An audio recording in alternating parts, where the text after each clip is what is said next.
26-year-old Miguel Cotto has emerged as boxing's irresistible force. Miguel Cotto is systematic, seeking and destroying his opponent.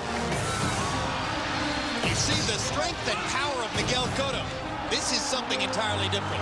With heavy hands and an indomitable will, the Puerto Rican star has become the standard bearer for a boxing-mad island.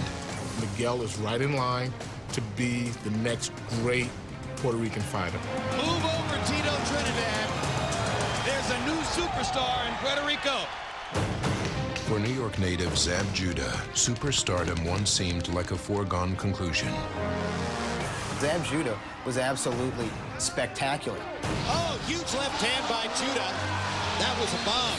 There were times where I was watching Zab Judah and my breath was taken away. You put a fast jab with a name like Zab, and you've got the beginnings of ring poetry. But Judah's early promise went unfulfilled, as his focus didn't always match his ability. Zab Judah has all the talent in the world, but for some reason, he can't put it together. He doesn't fight for 3 minutes of the round. Miguel Cotto does. On June 9th, a fighter who stands on the brink of joining boxing's elite faces his most dangerous foe to date. Miguel Cotto has never fought a fighter as good as Zab Judah, period. While an enigmatic former champion stands at the crossroads of his career. For Zab, this is potentially his last really big marquee fight. This is the countdown to Cotto Judah.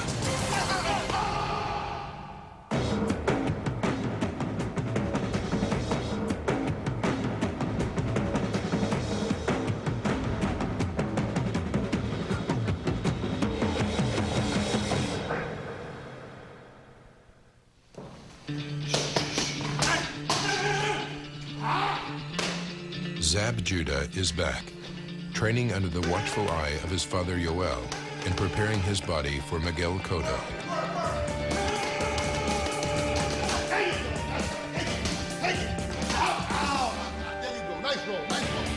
And in the streets of Brooklyn, they prepare the public for Zab's imminent trip back to his hometown. Fight time, baby, fight time! Wake up! Miguel Cotto, Zab Judah. June 9th.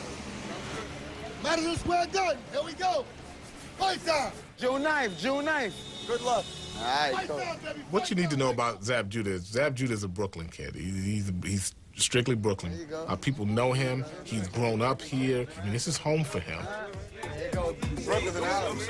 While Brooklyn is in Zab's blood, fighting is in his genes. Zab and his 9 brothers followed their father into the ring. The Judah clan is unique in that their father has a fighting background, a prize fighting background, if you will, but it's not boxing. His father was a kickboxer.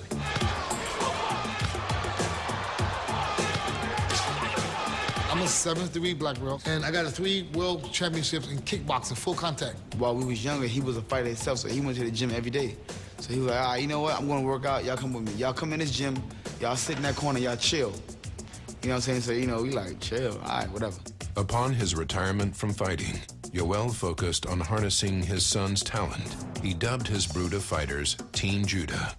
Always Team Judah, you know what I'm saying? Judah Brothers, Judah Brothers. We hit New York City really hard was like around 92. I got 9 other sons. They fight too, but real talk, Zab was on the top of the heat. You know what I mean? All his brothers came up with him, but he just shot past him. While he's laying on the floor. Oh! Down goes Reyes. Late 94, early 95. He started to really dominate guys. All his talent started to come together. Guys in his weight class would either move up or move down to try to avoid his weight class. The winner of the 139-pound novice class is, from the gold corner, He was an excellent amateur. I saw a guy who reminded me in a way of Pernell Whitaker. In the mid-1990s, Whitaker was a slick southpaw known for his defensive prowess. Being compared to him was high praise for any young fighter. His style was like, it was just amazing to me. The man would literally stand in front of you and you can't touch him. Couldn't touch him. And I was like, I want to be like that. As a 1996 Olympic hopeful, Zab got the opportunity to train with Whitaker. We had a trainer, Ronnie Shields, and Ronnie used to be like, Zab, you boxing with Pete today. So I get in there, And the bell sing ding, and I'm just standing there like, okay, what should I do? Like, should I hit him? Like, I love this guy right here, you know, what should I do?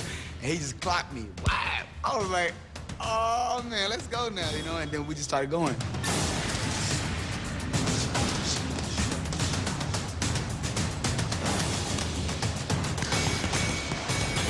It was no big secret that Zab Judah, as an amateur, was actually sparring with Pernell Whitaker.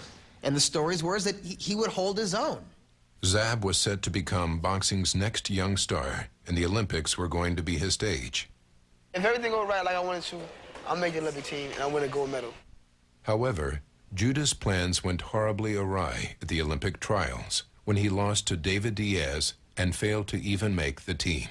At the time of his hurt, I was going to quit boxing. Well, you know, I tell him, listen, man, you know, you got to stay strong. You got to go back to the drawing board and just go harder.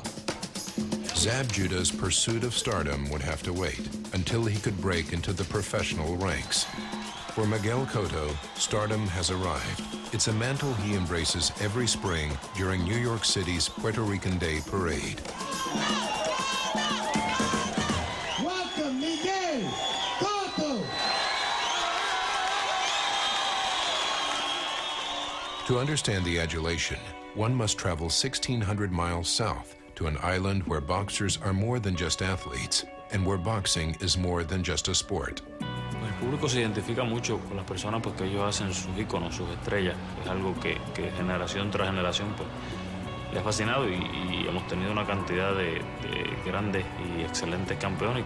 It's a major sport there. It is indeed part of the culture, and they've had truly great fighters. Wilfredo Gomez, Wilfredo Benitez, and of course, Felix Tito Trinidad. It's a special thing, and Miguel Cotto is, as of this moment, the special Puerto Rican fighter. Just south of Puerto Rico's capital city of San Juan lies the city of Caguas, home of the Gimnasio Bayroa. Inside, Miguel Cotto trains for his June 9th fight with Zab Judah. Here is where Miguel Cotto made the national passion his own. Mis hermanos comenzaron en lo que era el boxeo y pues traté de, como típico hermano menor, de hacer lo que ellos hacían. Tenía unas cuantas libritas de sobrepeso cuando tenía 11 años y aparte después de seguir a mis hermanos, pues lo utilicé como método para rebajar. On this day, as Miguel spars, Uncle Evangelista Cotto watches closely. It's a familiar position for the man who has trained Miguel since day one. Bueno, recuerdo yo cuando los primeros guanteos, él bajaba del ring llorando, pues demostraba que tenía, no era de los que lloran y se quitan y no quieren seguir, sino que él quería seguir adelante. Pues de ahí en adelante, pues, me dije a mí mismo que eso era lo que quería hacer en mi vida, boxeador. As a teenager, Cotto quickly emerged as one of Puerto Rico's greatest amateur talents. Miguel, from an early age, showed his potential. From 97, 98, he was regarded as the biggest prospect in boxing here in Puerto Rico. He was the main hope for Puerto Rico to win a medal in boxing in the 2000 Olympics. Todo atleta ir a una olimpiada y representar a su país y fue en mi paso por el boxeo aficionado fue mi logro más importante. But Cotto's Olympic dreams ended suddenly after a first-round loss to eventual gold medalist Muhammad Abdullayev. It was a big disappointment at that moment because nobody knows that Abdullayev was going to be the Olympic champion. But as soon as he picked up the gold medal, all the people, including me, said, hey, this kid lost with the champion. He's going to be a hell of a boxer. Despite the Olympic disappointment, Cotto's pro prospects seemed bright, much like another former amateur standout who was already turning heads.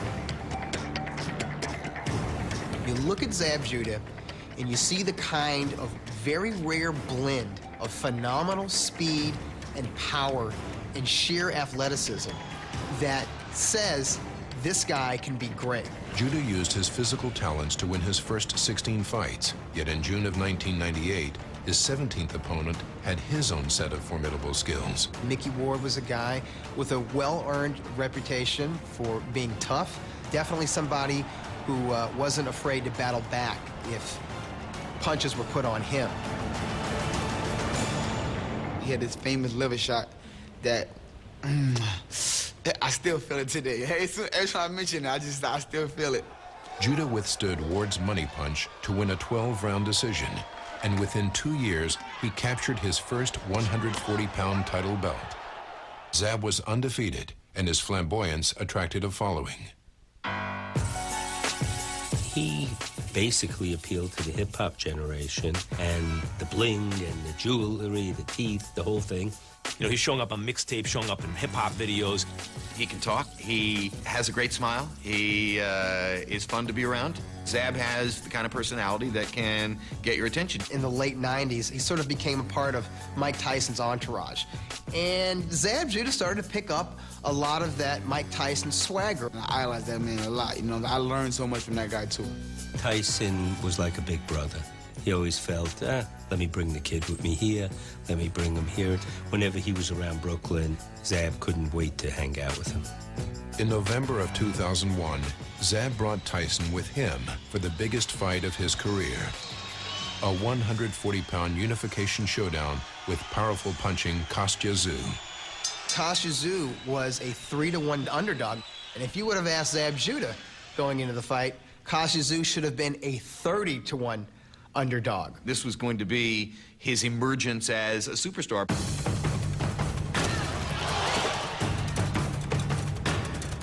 And the first round went really well for him. I thought that, you know, it looked like, okay, maybe this is going to be Zab's fight.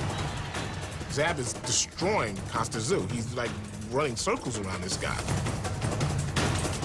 And I go to the corner, I'm like, yo, I got this dude, yo. And my father like, no, keep your hands up, stay focused, handle your business first. And I'm like, yeah, all right, whatever.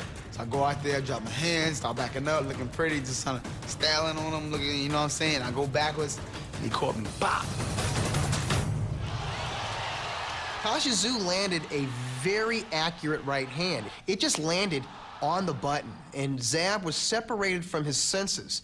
The mistake of Zab Judah was he didn't give himself time to gather himself. People that know me, my will and my heart doesn't allow me to sit on the ground. So I jumped up, and then my equilibrium wasn't good yet. Zab's lack of bodily control gave referee Jay Nady no choice but to stop the fight.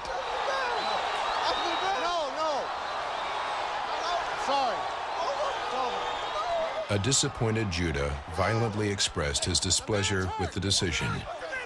That, I think, was the first time I realized how immature and how inappropriate Zab could be at fierce competitive moments.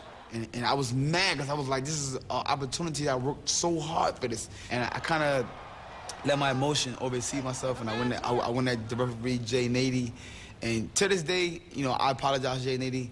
I was bitter at the end of the day, and you work your whole life to this goal. In 2 rounds, it's over.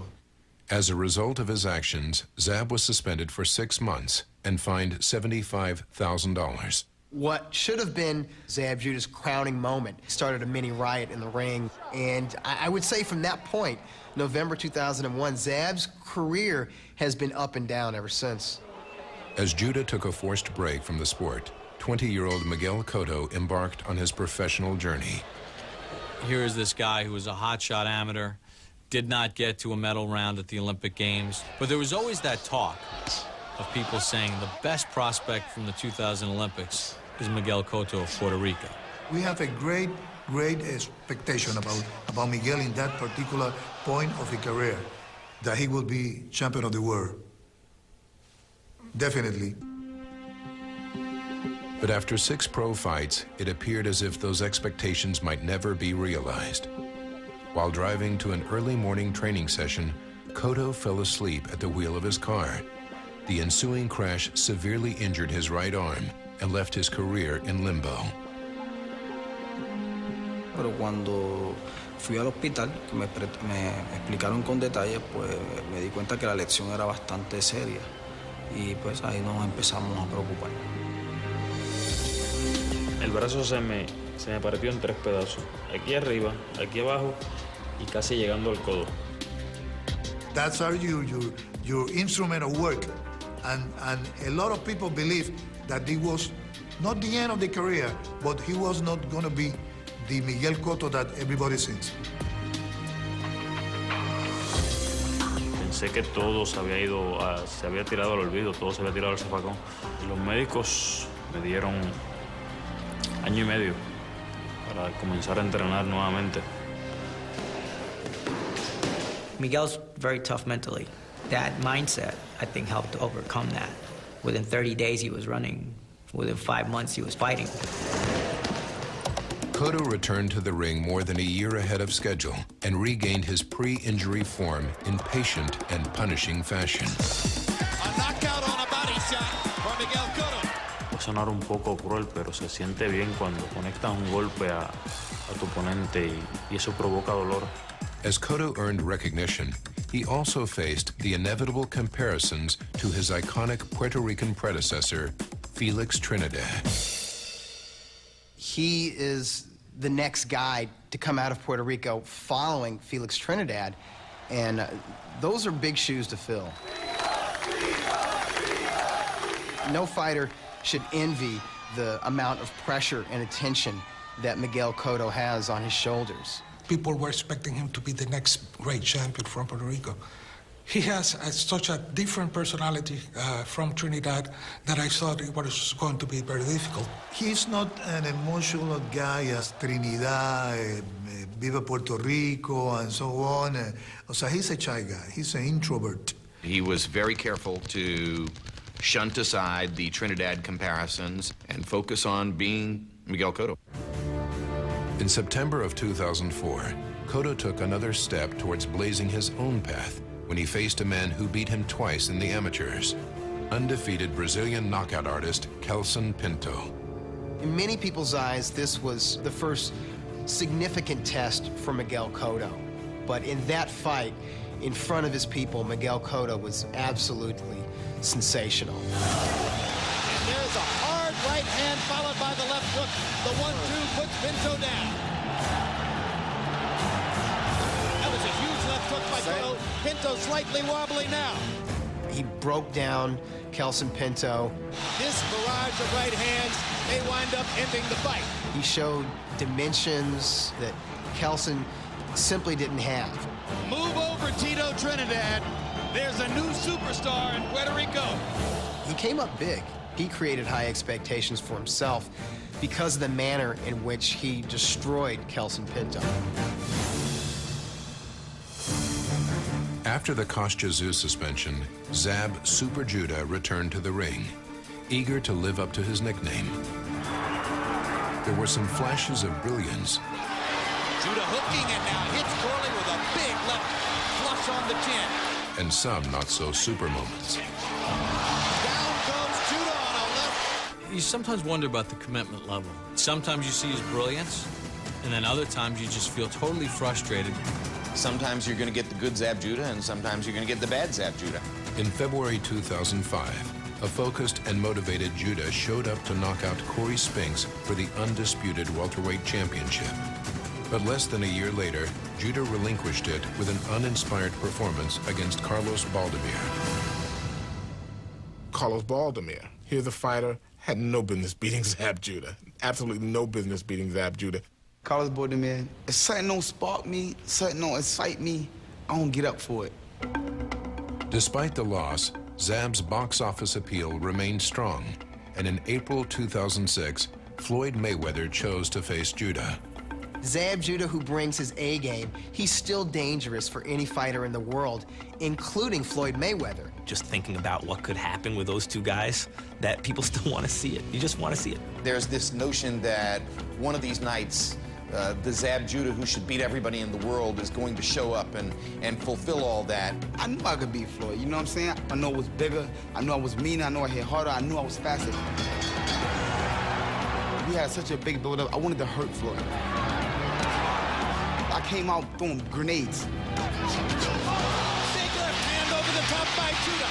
He believes he's got no other hurt. We saw, for the first time perhaps, somebody in the ring with Floyd Mayweather who was faster than Mayweather. Somebody who was able to beat Mayweather to the punch.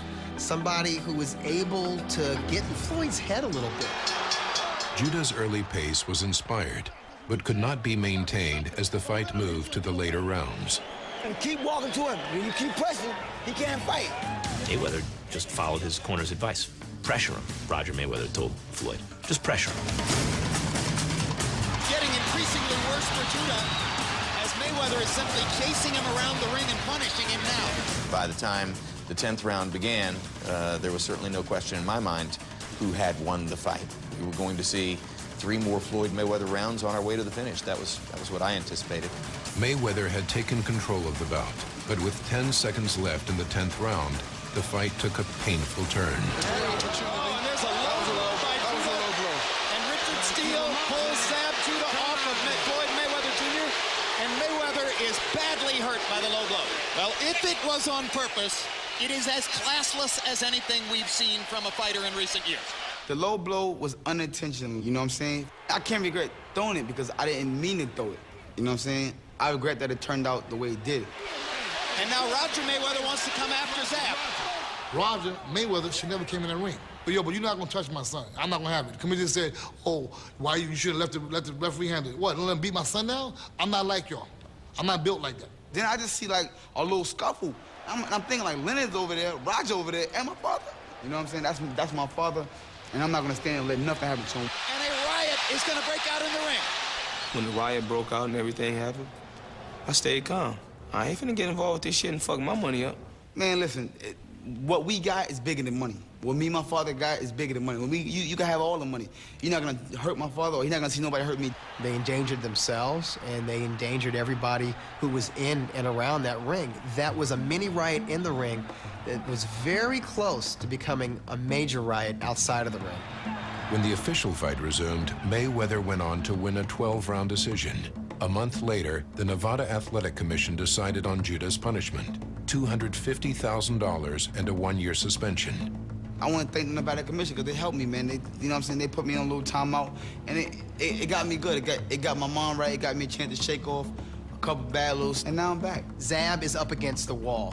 You know, Zab knows that he's had 3 strikes. He can't afford another strike against him. It's how you come back. You get suspended. It's how you come back. You know what I'm saying? And that's what we're about to prove to the world. Why they call him the comeback kid from BK. Come on, what we do? Beginning with Miguel Cotto.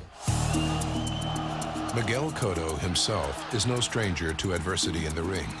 Just 2 years ago, while one of boxing's top prospects, he was still far from perfect.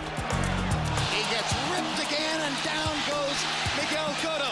He's got to take some punishment to give the punishment that he's going to give, and that's his weakness. He was exposed in that regard against Ricardo Torres. You sit there and you say to yourself, man, gets hit a little bit too much. He gets hit a little bit too much for a guy that's supposed to be elite. He punched. Corley has hurt Cotto. Miguel Cotto's in trouble and is holding on. People saw his vulnerability, and people think that, well, maybe he's not what we thought he was. Cotto had something to prove. In December 2006, he stepped up to welterweight and took on undefeated countryman Carlos Quintana for a vacant title belt.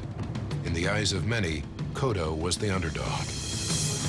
Quintana had scored a big victory over an extremely ballyhooed prospect named Joel Julio from Colombia.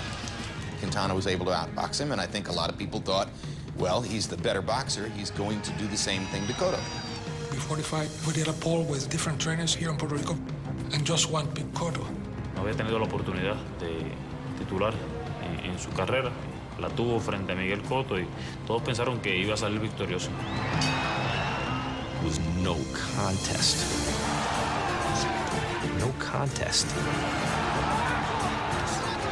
He let everybody know who the best Puerto Rican welterweight was. It wasn't Quintana. Quintana was absolutely brutalized. When Cotto hit Quintana with one of those perfect left hooks to the body in the 5th round, Quintana felt a kind of pain he hadn't felt before. Everything was unveiled that night. He had the perfect fight, maybe the greatest fight of his career. Break his ribs. Keep busting him up, bust him up. Zab Judah has to realize that this is his last chance. When he says to himself, If I lose this fight, my career could be over. You're gonna see the best of Zab Judah. No matter what you do to me, you can't keep me down. I'm gonna pop up and come back somehow. If Miguel Cotto can take whatever Zab Judah has to dish out and can win impressively, I think he will silence a lot of his critics. Cotto is about to join the elite. He's right there. He's knocking on the door. The expectations are so high, and Miguel Cotto is prepared for it. There's a lot at stake for Cotto in terms of fame, glory, and money. There's a lot at stake for Judah in terms of career survival. On Saturday, June 9th, the countdown concludes for Miguel Cotto and Zab Judah. Zab Judah is the most talented and perhaps the most experienced fighter that Miguel Cotto has ever faced. I got hand speed, I got power. I'm mean, I'm mad, I'm on a vengeance. I got something to get. En su carrera no ha tenido el coraje, y la estamina y las agallas. If Zab can't prove in the first 2 or 3 rounds that his punch is too big, he's going to be like most Cotto opponents, on the wrong side of a rising tide. Styles make fights. You got the Matador on the board. They're gonna come to fight. For as long as it lasts, it's gonna be fun.